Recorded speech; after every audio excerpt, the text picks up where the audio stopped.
Okay, folks, here we are again. If you're back with me, I'm currently hand sanitizing. I'm a little upset. I was given the wrong food at the drive-through. The Whataburger lady's very nice, but I just don't know if I can trust this fucking food now because I know that in my car I had the wrong food.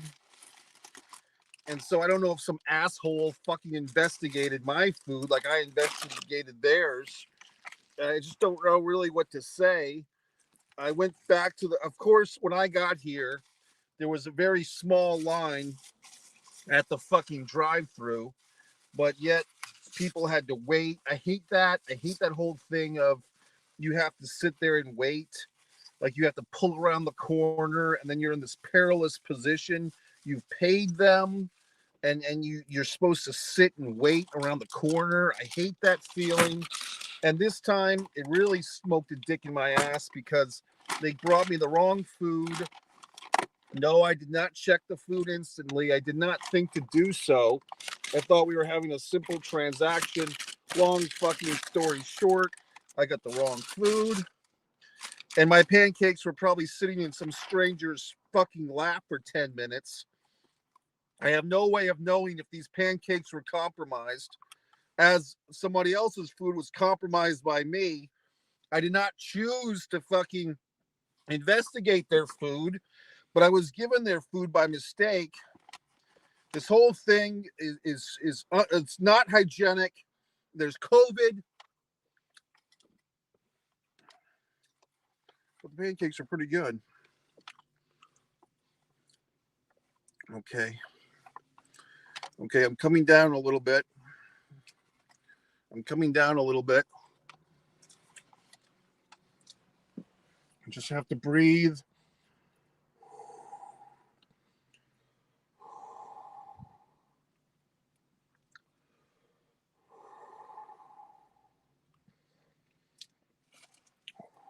I don't want the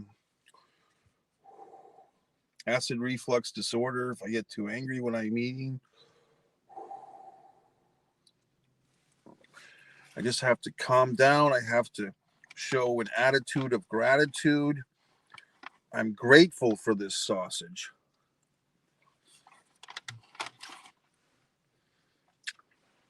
I'm grateful for the seasoning of this sausage. I'm grateful for the spice in this sausage. I'm grateful for the texture of this sausage. Pancake. I am grateful for the fluff of this pancake. I am grateful for the syrup on this pancake. I am grateful for the high fructose corn syrup that makes the syrup on this pancake. I am grateful for this orange juice. I am grateful for the 34 grams of added sugar in my orange juice. I am grateful.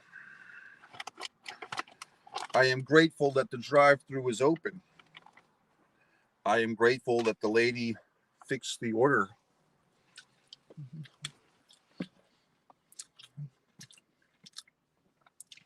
I am grateful to live in a country where people make you pancakes at midnight on a Monday. I am grateful there is no ice on the ground.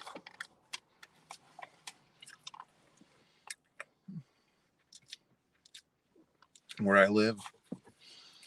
I am grateful for this orange juice.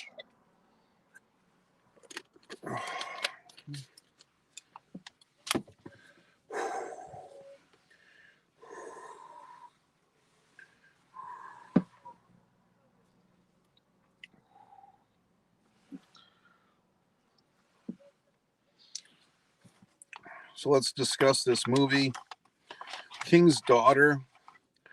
I like the movie. Good movie. Like if you were a goth chick like or maybe like a Renaissance fair girl. You'd probably like this movie. I don't know if is there a fucking mermaid fetish going around these days? What was that movie that won the Oscar? Swamp Thing or something a few years ago with the merman. Like the woman falls in love with the fucking swamp thing. It was by the guy that did that other movie. The one that was better. He did this movie like 10 years ago that was a lot better than this one. But this one he won the Oscar for. Like this woman falls in love with this swamp creature. It was kind of a rip off of Splash. But there's like this weird thing with like this movie, I believe I just saw, The King's Daughter, was directed by a man. Pierce Brosnan plays the king, the Sun King of France. I'm not sure what year the movie took place in.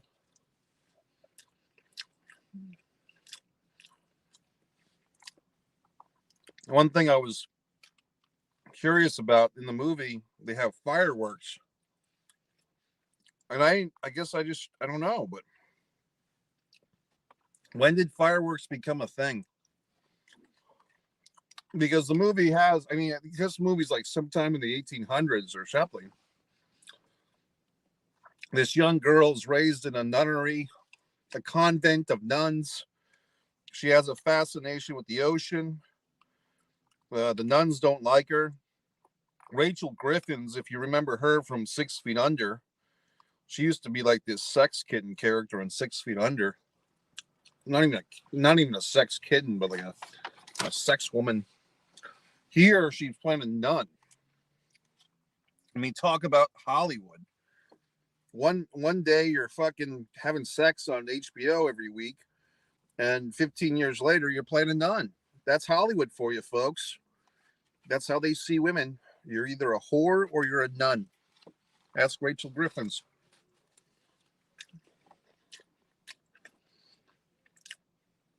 I didn't make the rules, folks. I'm just playing by them.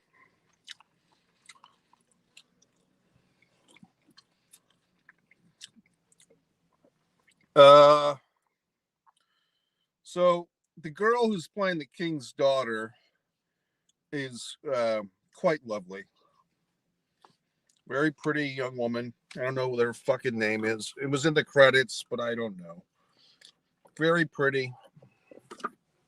I don't know if she's had a big career, if she's a newcomer, but just lovely.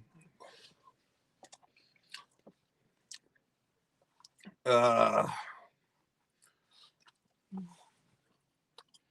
don't know what the fuck else to say.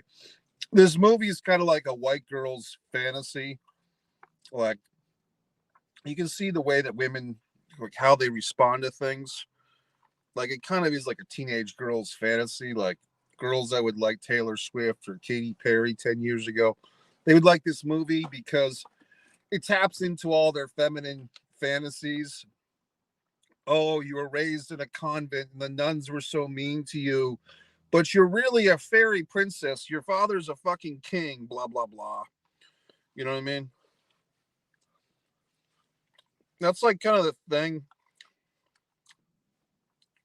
Like anytime you see a movie about people that have been adopted or orphans, they always have this fantasy that comes true, like Cruella. It's always like your parent is this powerful, exciting person, but in reality, your parent would probably just poor because they couldn't afford to keep you. You know what I mean? That's how Hollywood fucking lies to us.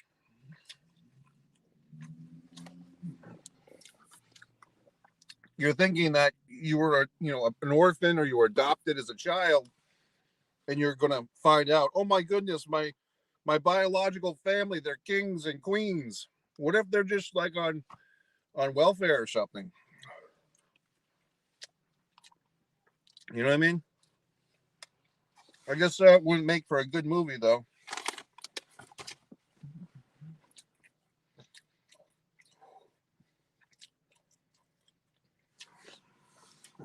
I'm gonna blow my nose off camera. So I get a little hot. I mean, I felt some anxiety when I was given the wrong order. When it see, here's the thing. You ready? It's not that I was given the wrong order of food. It's like now I have to talk to somebody about it. It's not like, look, mistakes happen. Someone gave you the wrong bag of food. That's okay. The anxiety for me is that now I have to interact with society and deal with this situation. You know what I mean? I think I'm doing a good job of explaining it. It's not the mistake. It's like now I have to deal with it.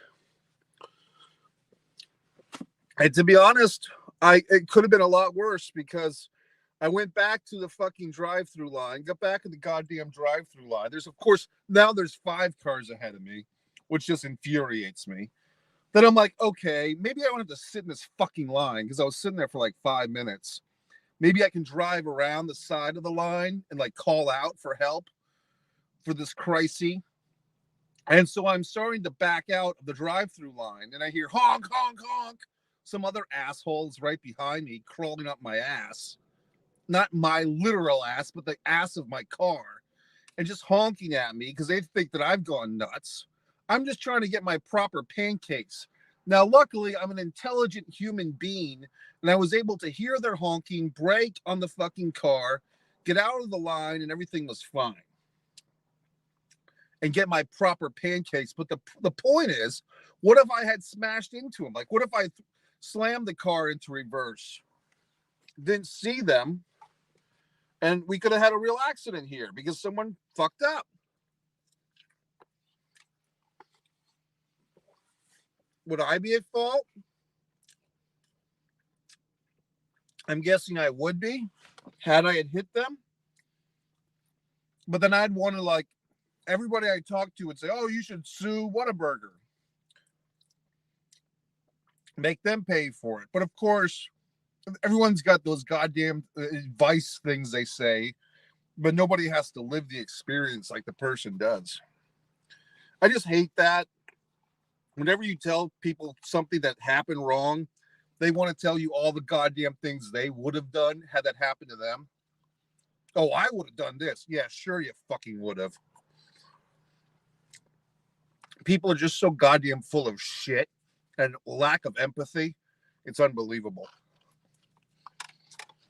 These are pancakes, so I'm grateful for these pancakes. It just upsets me. I'm trying to do the right thing. Trying to do a nice video here, a nice Mike's Instant Movie Review. The other movie I saw,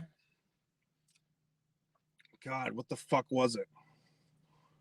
West Side Story. Okay, very fucking long. I saw this movie on Sunday. It started at 9:30 at night. 20 minutes of fucking previews as usual. The movie's 2 hours and 37 fucking minutes long. And look, I get it. It's Steven Spielberg. He's earned the right to make long movies. But come on, Steve. Could you crop this down to maybe 2 hours and 20 minutes? 2 hours and 37 fucking minutes. Look, was the movie was well made. It was well choreographed for all your dancing. The actress was very good as Maria. Even Rita Moreno, they dusted her off for this thing. She was pretty good. But it's like at some point, 2 hours and 37 fucking minutes. I can see why this movie is not doing very well at the box office. A friend of mine had told me he went to go see West Side Story. He walked out of it and went to see Spider-Man instead. And he was telling me that they were both doing well at the box office, and I had to correct him. I said, actually, I don't think West Side Story is doing that great, from what I heard. You know, but it was well made. I mean, it's. Here's the thing, folks. I don't know if any of you folks went to high school or college, but if you had like a theater department in your high school or college or both, theater people are annoying as fuck. They really are. And whenever I see a movie like West Side Story, it's just like, oh my God, here's the theater kids. Here's where all those fucking theater kids from the community college of Rhode Island ended up as extras in West Side Story dancing around. You know what I mean? It's like if you ever hang out with theater kids, it's just you can only tolerate them for so much before you want to kill them in a nice way, not in a real way, but just nicely. So in any event, sitting there watching West Side fucking Story, movies dragging on and on. When I got to the theater, I noticed there was two young men sitting in the back row together. No like empty seat in between them. And so I was actually scheduled to sit in the back row. That's where I reserved my seat. But I said, you know what? This might be their only sense of privacy, whatever they're up to or they're not up to, none of my concern.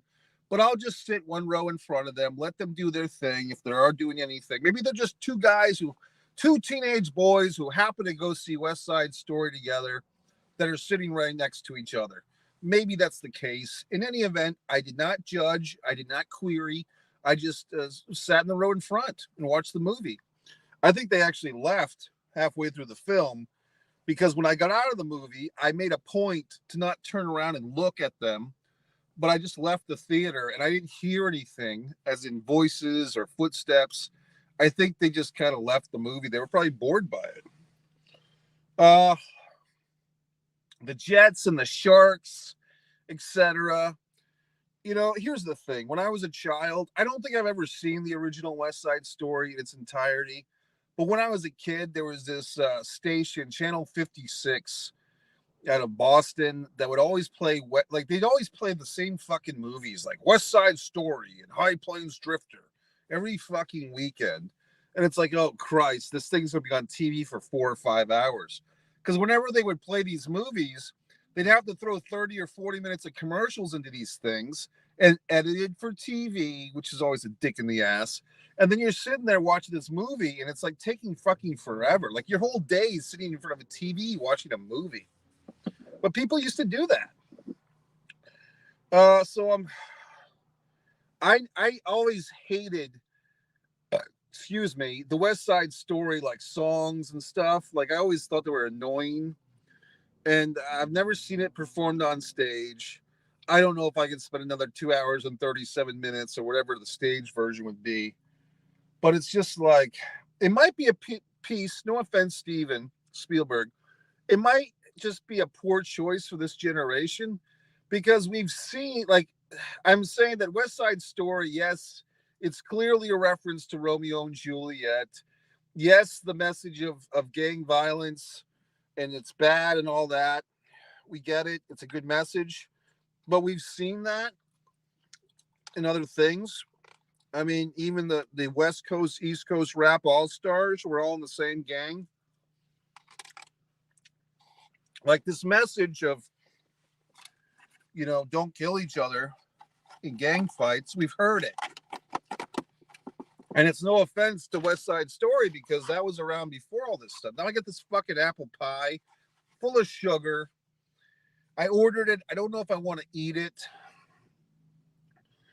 I was pretty hungry. So this is the thing.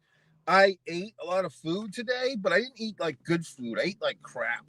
Like a lot of like Cliff bars and so forth. And it's just like I want something hot and comforting. And that's what you get at 2 a.m. or whatever the fuck. You get the Whataburger. Now I've got this apple pie. Should I eat it? It's like, fuck. A lot of cardboard for this fucking apple pie. It's like now I feel bad about the environment.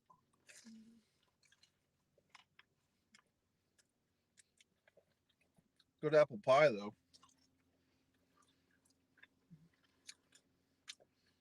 You know why it's good? They throw a ton of cinnamon on this fucking thing.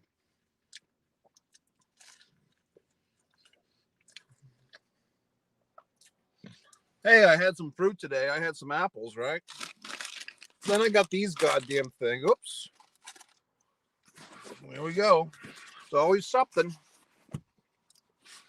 Always fucking something in this world. Oh, for Christ's sake.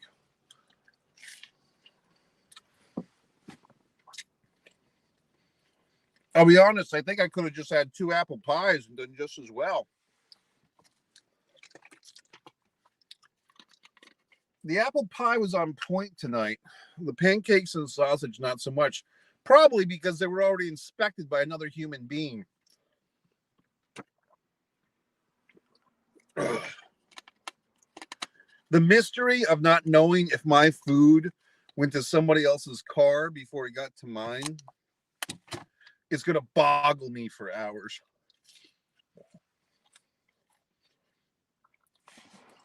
Now there's no line there. Go order more stuff.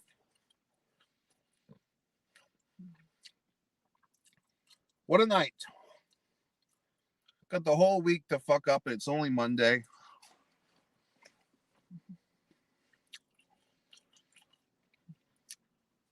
Well, if there's anyone that's new to subscribe to Mike Messier YouTube channel, this is the fun that we have.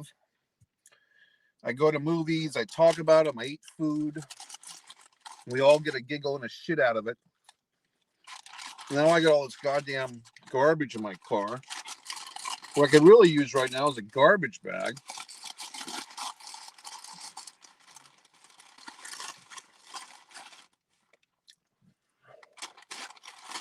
Nobody had any comments. Nobody had any comments for me tonight. You were perfectly able to leave a comment. You chose not to. But nobody wanted to leave a comment. You can watch my AEW apologist rant on Monty and the Pharaoh YouTube channel. You can do whatever you want. Okay. You don't have to do this. You don't have to like and subscribe. You don't have to watch any other videos. I'm giving you free will to do whatever the fuck you want in life. If you want to ride horses, if you want to swim with mermaids, if you want to be the king of France, I grant you permission.